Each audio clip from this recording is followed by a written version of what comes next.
Paul looks around at his day, perhaps Elijah-like, and what does he see? Messiah has come, and the people of Israel, almost en masse, have rejected him.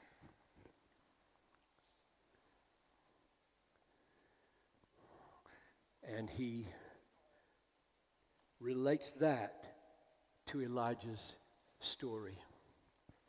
So, Romans 11:1, has God rejected his people?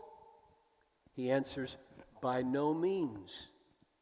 And then he reaches back to the despairing words of Elijah, Romans 11:3, I alone am left.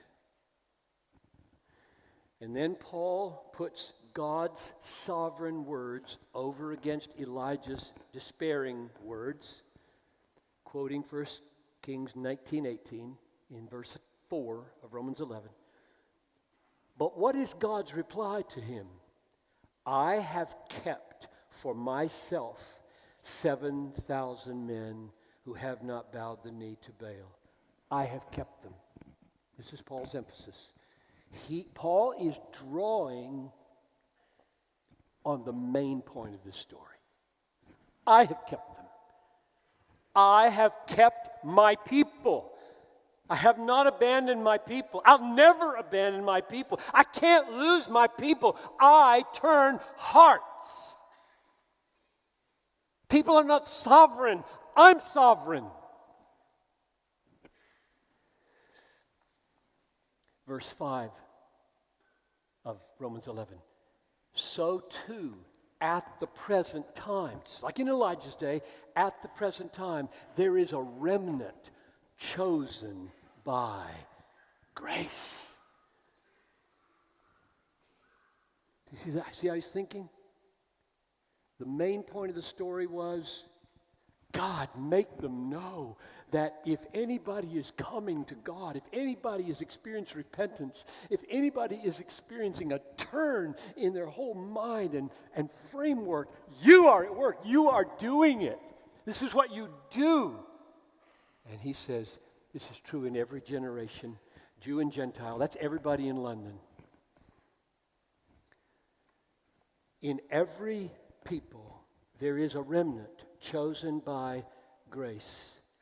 God turns hearts to himself by grace. God keeps hearts for himself by grace.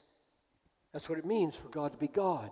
Make them know two things, that you are God and that you turn the heart. You are God and you turn the heart. That's what it means for God to be God.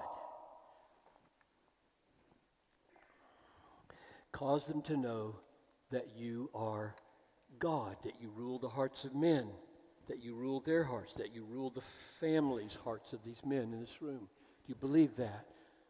God rules your heart. God rules your children's heart. I have 5 children. 2 of them are not following Jesus. I would give anything to see them with me in heaven. It is no comfort to me to think God's helpless. They're sovereign and he's helpless. That's not a comfort to me. That may solve your problem. It solves no problems for me. My only hope is, God, you rule the heart. I'll go down on my knees 7 times. I will do anything. You rule the heart. Which means you can do it. If you have to do it by my funeral, do it. Do whatever it takes. Because that's what you do. You are God. So I'm thinking your families. I'm thinking your spouses. I'm thinking your girlfriends. I'm thinking your buddies at the pub. I'm thinking whoever you know that you've done everything in your power to show them the reality of Christ, and they're not moving.